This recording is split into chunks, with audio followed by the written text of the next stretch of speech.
ዛሬ እንግዲህ አዲስ ነገር ይዤላችሁ መጥቻለሁ። አዲስ አበባ ላይ ቤት እንዲኖራችሁ የምትፈልጉ እህት ወንድሞቼ ዛሬ አዲስ ነገር ይዤላችሁ መጥቻለሁ። እስከ መጨረሻው ቪዲዮን ህዩት ማለት ነው። እንዲሁም ደግሞ ልጅቷን ጸበል ውሰጃት ፋስዬ እርጃት ለምትሉ ማለት ነው።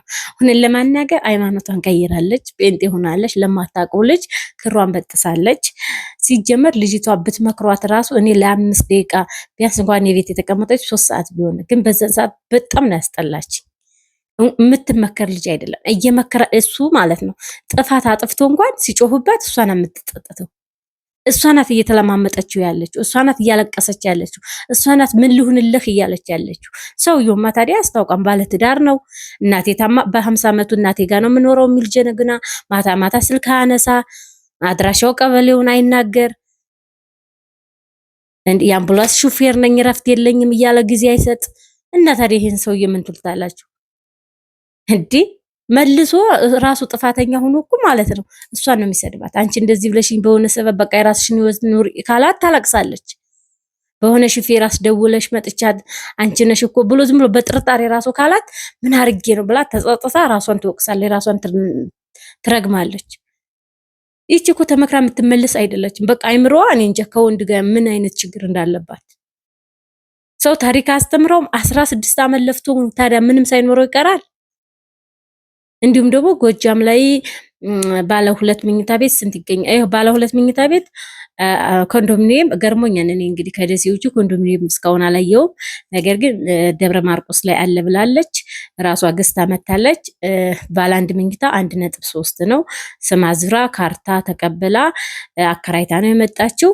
ባለ 2 መኝታ ቤት ደግሞ 1.8 ሺህ ነው ብላለች። ሁላችሁም ተጠቀሙበት። ይሄ እድል ደግሞ አይገኝም።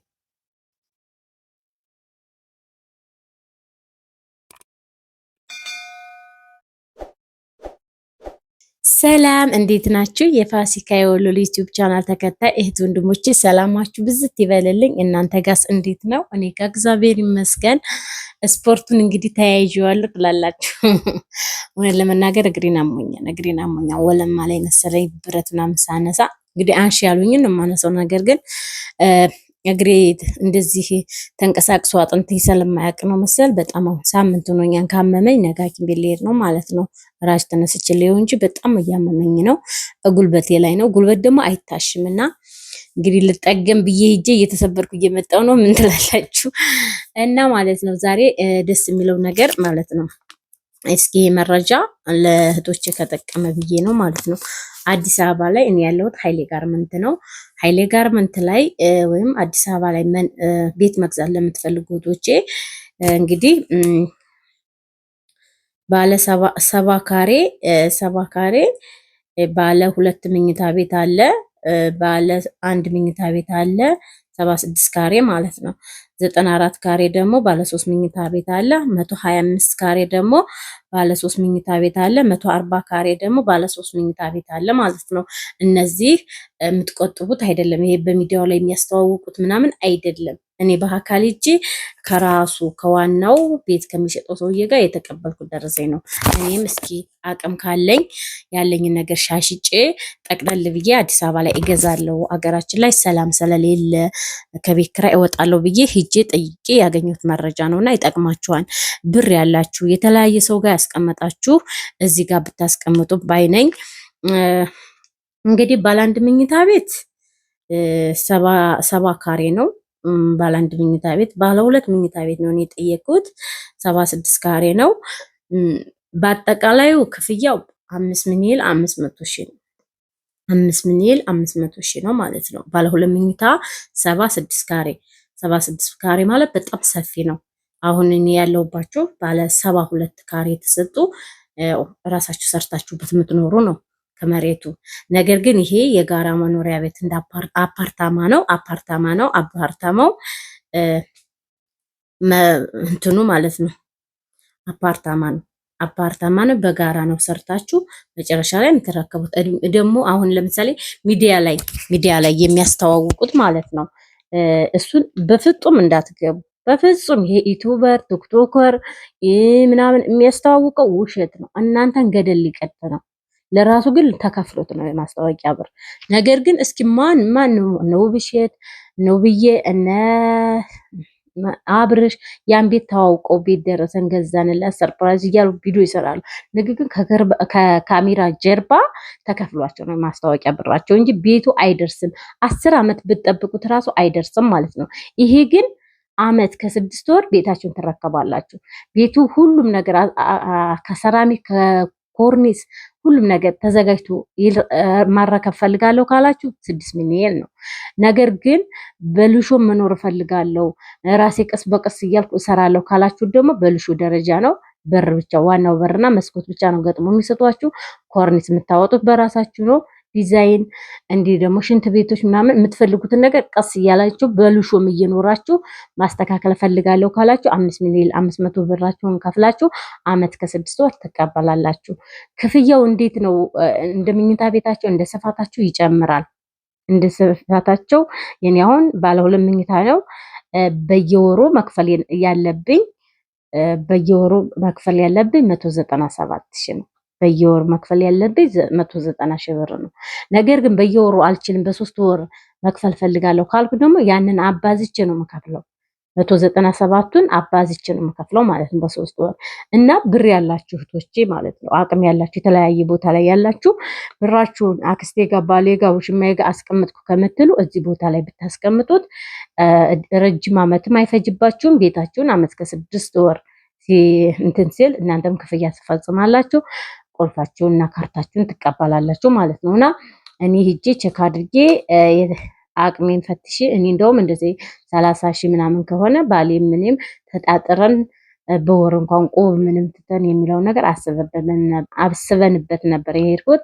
ነገር ግን ያው እሱም ወደ ጋሸና ላይ ቦታ አለው እኔም ላሊበላ ላይ በቃ መኪናውን ምንም ሻሽጬ አሳርፋለሁ ነበር ያልኩት። ነገር ግን ይገዛልኛል ጠቅላላ አድርጌ ላሊበላውንም የሱንም የነንም ሽጦ ሊጠቀልልልን ይሻላል። ግን ሁሉ ነገር አንድ ቦታ ላይ አውለን ለለት ደግሞ በምን እንቀሳቀሳለን የሚለውና አቅማችን አይተነው በወር 190 ሺህ ብር ምን ተሰርቶ ይገኛል ኢትዮጵያ ውስጥና በዛ ነው እንግዲህ ሀሳብን የቀየር ነው።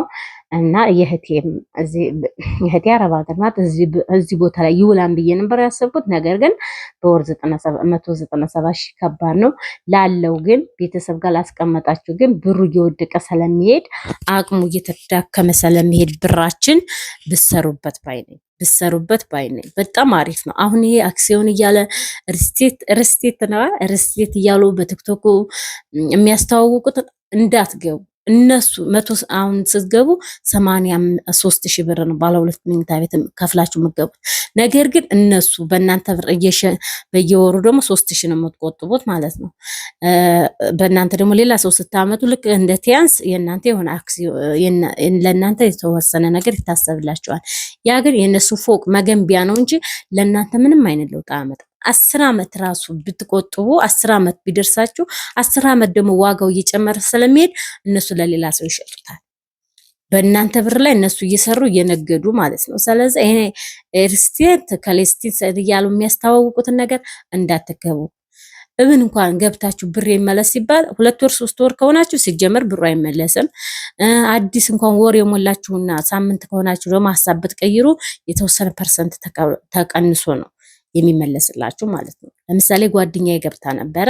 ነገር ግን ሁኔታው የደረሰው ሰውም የለም። ገና 10 ዓመት ፈጣሪ ምን እንደሚሰጥ እናውቃለን።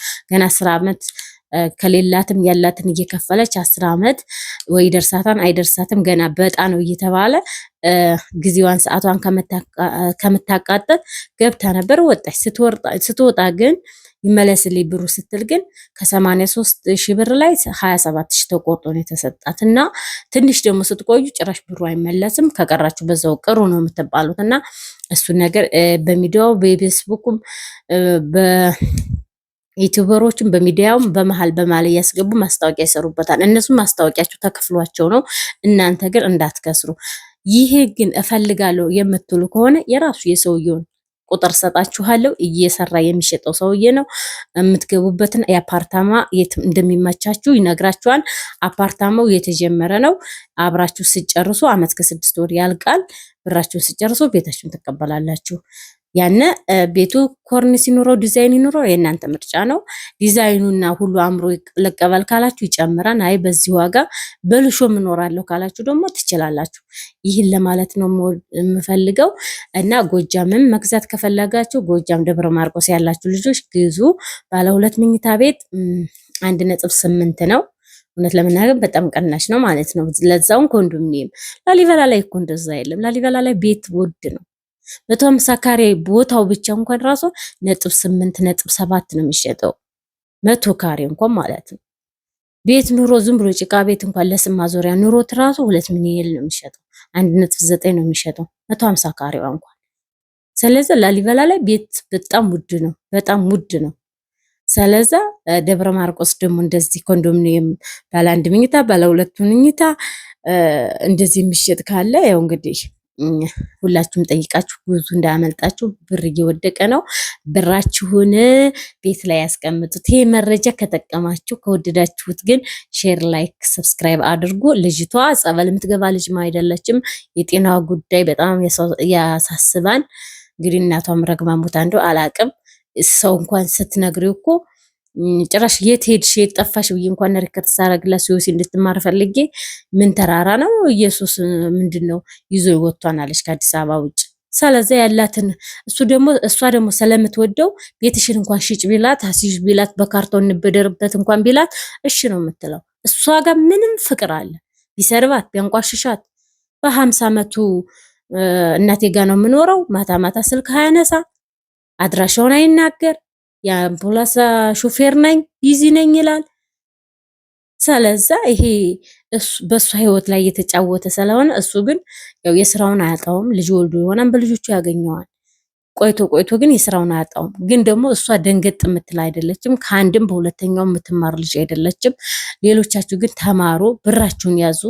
ብራችሁ ነው ፍቅራችሁ፣ ብራችሁ ነው ወዛችሁ፣ ብራችሁ ነው መነሻችሁ። ሰው የሚወዳችሁ ሲኖራችሁ ነው።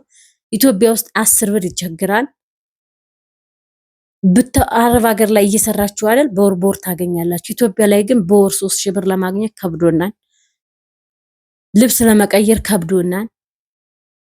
ዘይት ለመግዛት ዘይቱ 2000 ገብቷል። አሁን ሽንኩርት ነው የቀነሰው። ቲማቲምና ሽንኩርት 5 ሊትር ዘይት 2000 ነው ፈሳሹ። ወርጋይድ ብትሉት ኦመር ብትሉት 2000 ነው። ህዝቡ በዚህ ደረጃ ላይ የቤት ኪራይ ያለበት ማብራት አስፋልቱን ሁሉ ማብራት አድርጓል። ህዝቡ ላይ መቶ በወር 3000 4000 5000 ለሁለት ሰው እንኳን የሚቆጥረው መቋቋም አልቻለም። ስለዚህ ምን ተሰርቶ ነው ይሄ የሚካፈለው? ለመኖር ሰው አቅቶታል። ልጅ ያለው ሰው ትምህርት የሚያስተምር ሰው እንዴት እንደሚቋቋሙ ብርታቱን ፈጣሪ እየሰጣቸው ነው። ስለዚህ ተማሩ። በኦንላይን ላያችሁ ለምታውቁት ሰው አይፎን ትገዛላችሁ፣ ለራሳችሁ አይፎን ሳይኖራችሁ ልታገቡ ስትመጡ እሱ የሁለት ልጆችን አባት ሆኖ ታገኙታላችሁ። ስለዚህ ተማሩ የኔ ውዶች፣ አደራችሁን አትበሉ፣ ነቃ በሉ። እኔ እንደውም የማዝነው አሁን አዳዲስ ለሚሄዱ ልጆች ነው። ጭራሽ እዛ 16 ዓመት 17 ዓመት 10 ዓመት እየኖራችሁ የምትበሉ ከሆነ ተበሉ። እሰይ እንኳን ተበላችሁ። ደግ አደረገ። ሰለማንኛውም ሼር፣ ላይክ፣ ሰብስክራይብ አድርጉ።